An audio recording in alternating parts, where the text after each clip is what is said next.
हुआ ऐसा, एक पंडित जी महाराज हते और पंडित जी महाराज ने भक्तों दूसरी शादी की। उनके घर में जब दो पत्नियां भई, अब दोनों इकट्ठी भई तो कबू कबू भिड़ जाए और जब भिड़े तो आवाज आना शुरू हो जाए। पंडित जी महाराज बड़ा तेज हते, समझाते रहे, समय गुजरता रहा। धीमे धीमे समय व्यतीत होने लगा। अब तो जब धीमे धीमे कुछ और दिन बीते तो ईर्ष्या भाव इतना भड़क गया कि दोनों में अब तो 1 मिनट के लिए बनती नहीं है। और जब नहीं बनी तो पंडित जी महाराज ने कहा, करो लला, ऊपर एक अटा बनवाओ। तो एक पत्नी ऊपर और एक कहने लगे तुम ऊपर रहो, सुबह छोटी बाई ऊपर और बड़ी बाई नीचे। अब पंडित जी महाराज की ड्यूटी लग गई लला विकास। अब पंडित जी महाराज 1 महीना नीचे वाली के पास रहते हैं और 1 महीना जो ऊपर छोटी बाई है ना, बड़ी खुंट है, बहुत तेज। 1 महीना ऊपर रहे पंडित जी महाराज, 1 महीना नीचे। और जब महीना को अंतिम दिन आए तो बाद दिन पंडित जी महाराज जाके जहाँ से नंबर खत्म होए तो बाकी राशन की पूरी व्यवस्था, रसोई का सामान पूरा रखे के, ताकि बाद वहाँ जाओ करें। पता नहीं अब वो ऊपर वाली आने नहीं देगी तो नीचे वाली तब तक कहाँ जाएगी। धीमे धीमे समय व्यतीत हो रहा है। एक दिन पंडित जी महाराज नीचे बाई ने बेईमानी करी के ऊपर बाई ते जान न दो, एक की बजाय 2 महीना हो गई।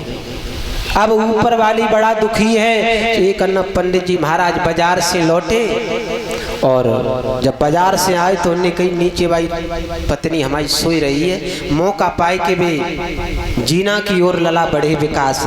और जीना की ओर जब बढ़े तो जीना की सीढ़ियों पे कदम रखते जा रहे हैं। आधी सीढ़ियों तक तो पहुंच गए और जैसे ही थोड़ी थोड़ी धम धम की आवाज भई तो नीचे वाली पत्नी के कान में जैसे ही भनक गई लला, सो नींद टूट गई। और जब नींद टूटी एकदम जीना की ओर आई, देखा, कहने लगी पंडित जी महाराज ऊपर जा रहे। कहने लगी हम समझ गए, अगर हम जरा भी नींद में आ जाएं, हमारा ध्यान तुम्हारी ओर से हट जाए तो हमारे यहाँ महीना भर रहते हो, लेकिन मौका पाए कि ऊपर जरूर चले जाते हो। सुबह ने पंडित जी को घोड़ पकड़ो। अब तो खेचा तानी होने लगी। ऊपर बाई को भनक लगी, बाने देखी पंडित जी ऊपर तो आना चाहते हैं, लेकिन जो नीचे बाई आन नहीं देते तो वो कमे हती। तो वो ऊपर से आई, बाने पंडित जी को हाथ पकड़ो, सो हाथ तो न पकड़ पाओ। नीचे बाई ने ऐसो झटका दो, सो पंडित जी की लला चुटिया पकड़ ली। अब चुटिया ऊपर बाई के हाथ में, गोड़ पंडित जी को नीचे बाई पत्नी के हाथ में। पंडित जी घंटारे की तरह नीचे लटक रहे। हुआ ऐसा भक्तों, वो नीचे को खींचती रही, वो ऊपर को खींचती रही। अंत में फैसला ये हुआ कि पंडित जी की चुटिया उखड़ी, सो पंडित जी सिड़न पे लद लद लद लद और नीचे आए के गिरे। बाई दरमियान पंडित जी के घर में 4 चोर घुसे। 4 चोर। और 4 चोरन ने जब ये सब कुछ देखा, कहने लगे चोरी नहीं करेंगे, पहले इनका झगड़ा देखेंगे। सो सब कुछ भूल गए, वह नाटक को देखें। तब तक सुबह हो गया। जैसे ही वे निकल के चले, सोई पंडित जी चिल्लाने लगे, अरे चोर आ गए, चोर आ गए। गांव वालों ने घेरा, चोर पकड़े गए। और जब चोर पकड़े गए, पुलिस को बुलाया गया। पुलिस के द्वारा चोरों को जेल में भेजा गया। और जब उनकी सुनवाई भई, जज सामने बुलवाओ, पंडित जी हुए। और जब उनकी सजा को नंबर आओ लला विनय आचार्य जी, जब उनकी सजा का नंबर आया, जज साहब कहने लगे पंडित जी बताओ इन्हें सजा ये मौत दे दी जाए, तुम्हारे घर में चोरी करी। पंडित जी बड़े ईमानदार रहे।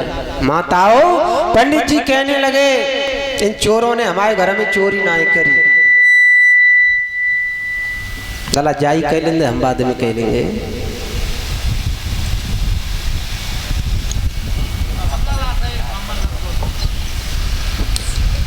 पंडित जी कहने लगे इन्हें सजाए मौत भी मत दो और इन्हें जेल में भी मत रखो।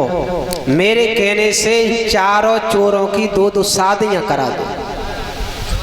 सोई चोर हाथ जोड़ के खड़े हो गए, कान लगे जज साहब हमारा गलो अभी काट दो, हमें जान से मार दो, वो हमें मौत स्वीकार है, लेकिन हम दो शादी नहीं करेंगे कि दो शादी के चक्कर में बर्बादी हो जाएगी। जैसे पंडित जी की चुटिया उखड़ी वैसे हमारा गलो कट जावे।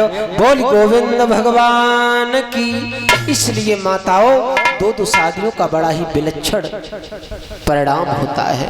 महाराज उत्तानपाद कहने लगे रानी दूसरी शादी के बारे